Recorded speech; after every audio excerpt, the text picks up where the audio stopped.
Yo, what's up, guys? It's your boy back for another video, another figure review.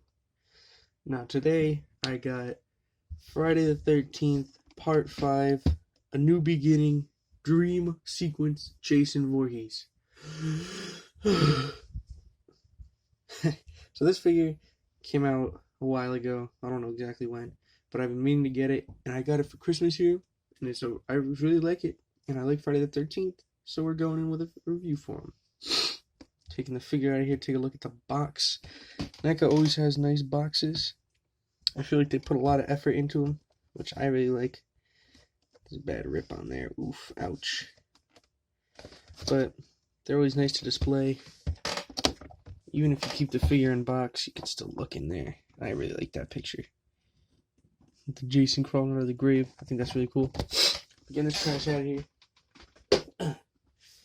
And getting onto the actual figure. Ooh, hold on. Bending them knees. Bringing it up close. You can see I have the regular mask with the crack on. That's my favorite head he comes with. And for paint and sculpt, you can see it is the same as the Part 3 Jason and the Part 4. But they put a nice, like, dirty, rainy look to him, because the only time you see him in Part 5 is when he crawls out of the grave and he says, "I'm gonna kill you," and he's all muddy and gross and nasty. It's a pretty sweet scene, I won't lie. Jason looks cool. And if you're wondering, but that's not what he looks like in the movie. This guy right here, he's got interchangeable heads. So he comes with this just regular masked Part 4 head, I'd call it, because that's how he looks. He comes with the worm crawling out of the mask. Oh, gross, nasty face look. Oh, none of these masks come off, so it's all just like one solid mold, and the mask is glued onto the head. So you don't have 4 masks and then 4 different heads, which I was disappointed about. Then there's this one. I don't know what you'd call this one, like a knight kind of thing. Not sure if he actually uses this in the movie, because I haven't seen that movie in a while. I watched it like last year. Then there's just the same worm mask, but without the worms. It's just a dirty mask. And one thing I don't like is that the eyes are solid black. Like, there's no actual eye there on any of the masks. Unlike, pulling in a quick comparison here with the Part 3 one, the eyes, you can see the eyes in there. You can take off the mask and see his ugly face. With this one, you don't get that. So you could say it's a little dip in quality, but you get more quantity, so you get a bunch more heads rather than just one head with a different mask. He also comes with his grave, which is actually really nice. It's a nice quality plastic. It's actually got a little heft to it, which I think is really cool. You can just kind of set it up next to him, or him crawling out from behind it or something. Looking quite drippy. It's kind of small for a grave, but I think it works. Now, he has an interchangeable hand. Oh, snap. Almost dropped it. He has the Part 4 hand when he gets his hand sliced with a machete by my son, Tommy Jarvis. The one problem I have with this hand is pulling it up next to this one. They're totally different skin tones. This one's like a gray dead skin. And this one actually has some life to it. Which, when you put it on, which is really easy, just pop that hand off and line it up. I didn't even have to heat it up or anything the first time. It goes real easy. But you can see the skin tones really don't match up at all. And it kind of bothers me, because if you have him with both hands near them, they don't match at all. Which, you could say it's because his hand was sliced and it's like dead or something, but I don't know about that. Because wouldn't the whole arm be that color? We're coming into some continuity issues. Now, getting on to the main show, the weaponry. You can see he's got this machete here. And it actually is a different sculpt to the other ones. On the top, it's the one that came with part 3, and on the bottom, it's the new beginning one. I actually much prefer the part 3 machete. It looks a lot a lot more realistic, because it's like sleek and looks like a blade you'd use to like slice stuff up. And the new beginning one looks looks like a toy. You'd see someone walking around with on Halloween, like, oh, I'm Jason, haha. Then one of the newer weapons, which I don't think we've seen before, is an ice pick. It's actually sharp too, so watch yourself. Part 3, 3D, oh watch! You did. That was stupid. But it's got basic paint. It's pretty nice. I like the silver on it, nice and bright, shiny. Sticks out compared to some of the darker colors on Jason. And then one of the better weapons, or one of the best, is this axe. It's like a double-headed axe. The only problem is the way they drenched it in blood. It doesn't look good. Just gonna come out with that right now.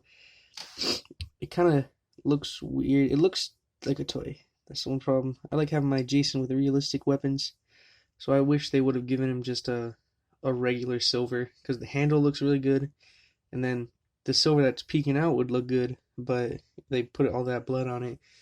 And I would have been fine if they put like a realistic blood on it, like some realistic blood blood splatter. But they put that kind of toy thing.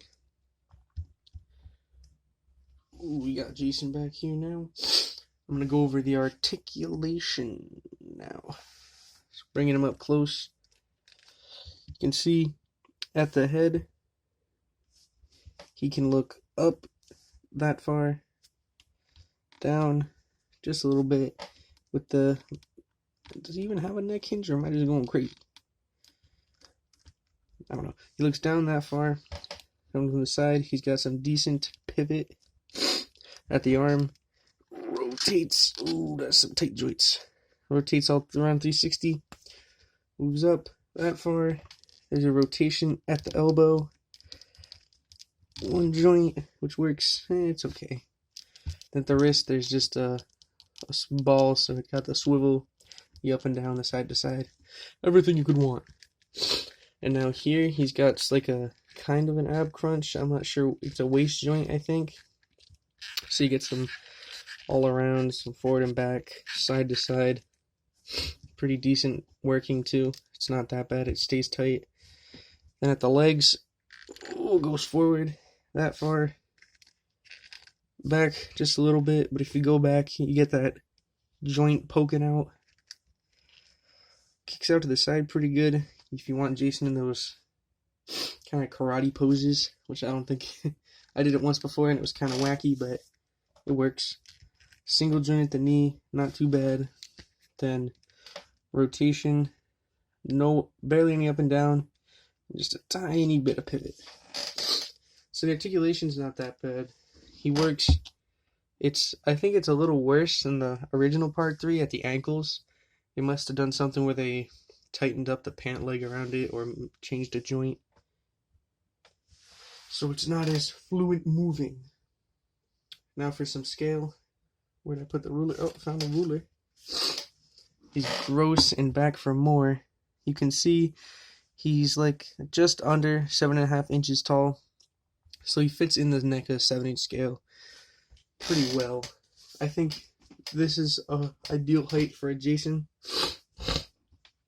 Sorry about that. An ideal height for a Jason, like in figure form, because I see Jason as really big, and I like having a big Jason.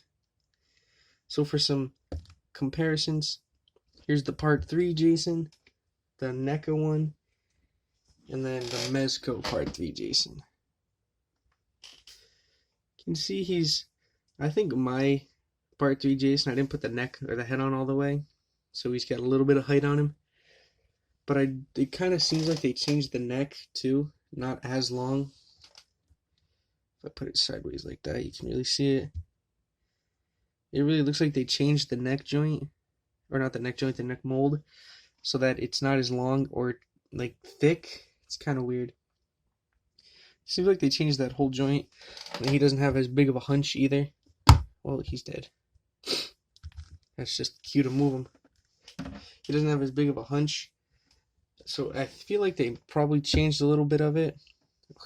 Big guy here. There's the Freddy versus Jason. He's the biggest they have, and I don't think I did a review on him yet, but it's because he's got these big fat boots. I hate these boots. He can't stand, and they look stupid. They are accurate though, so I'll give him that. So size comparison, he fits pretty decent.